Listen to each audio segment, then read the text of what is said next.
বিসমিল্লাহির রহমানির রহিম। নাহমাদু আলা সাল্লি রাসুলে কারিম মা আম্মাবাদ।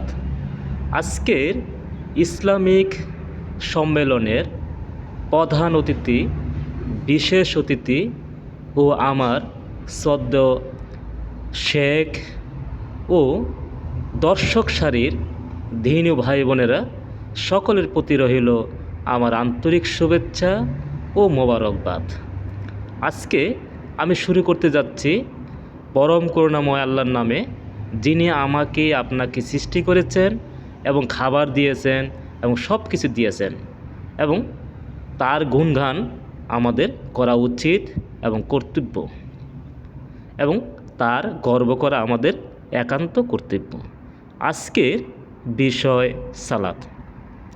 সালাত এমন একটা জিনিস যা সকল অপকর্ম থেকে, সকল অশ্লীলতা থেকে আমাদেরকে হেফাজত করে। এক ওয়াক্ত সালাত ইচ্ছাকৃত করে ছেড়ে দিলে 2,88,000 কোটি বছর জাহান্নামে ভুগতে হবে। সালাত হলো মিফতাহুল জান্নাত এবং মেরাজুল মুমিনিন। সালাত মুমিনের মেরাজ স্বরূপ বা আয়না স্বরূপ। তাই কেউ যদি অবহেলা, অবমাননা, উদাসীনভাবে নামাজ সারে বা পরে নেবে, তার জন্য ওয়েল অবধারিত। কেউ যদি সঠিক নিয়মে, সঠিকভাবে নামাজ আদায় করে, তার জন্য জান্নাত অবধারিত। আমাদের প্রিয় নবী হজরত মুহাম্মদ মোস্তফা সাল্লাল্লাহু আলাইহি ওয়াসাল্লাম মেরাজে গিয়ে 5 ওয়াক্ত নামাজ নিয়ে আসছে আমাদের জন্য। তাই নামাজ আমাদের সঠিক নিয়মে, সঠিক পদ্ধতিতে, সঠিকভাবে আমাদের পড়া উচিত। কিন্তু কেউ যদি লোক দেখানো, কেউ যদি মন গড়া মতো নামাজ পড়ে, তার জন্য ওয়েল অবধারিত।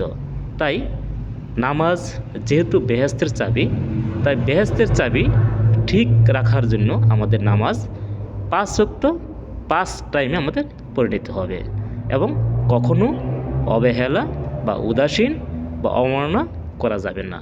কখনো রিয়া বা লোক দেখানো নামাজ আমাদের পড়া উচিত নয়।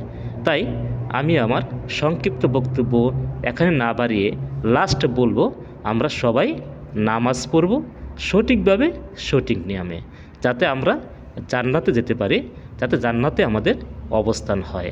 তাই আমি আমার বক্তব্য আর দীর্ঘায়িত না করে এখানে শেষ করলাম। সকলের প্রতি রইল আমার আন্তরিক মোবারকবাদ। আসসালামু আলাইকুম।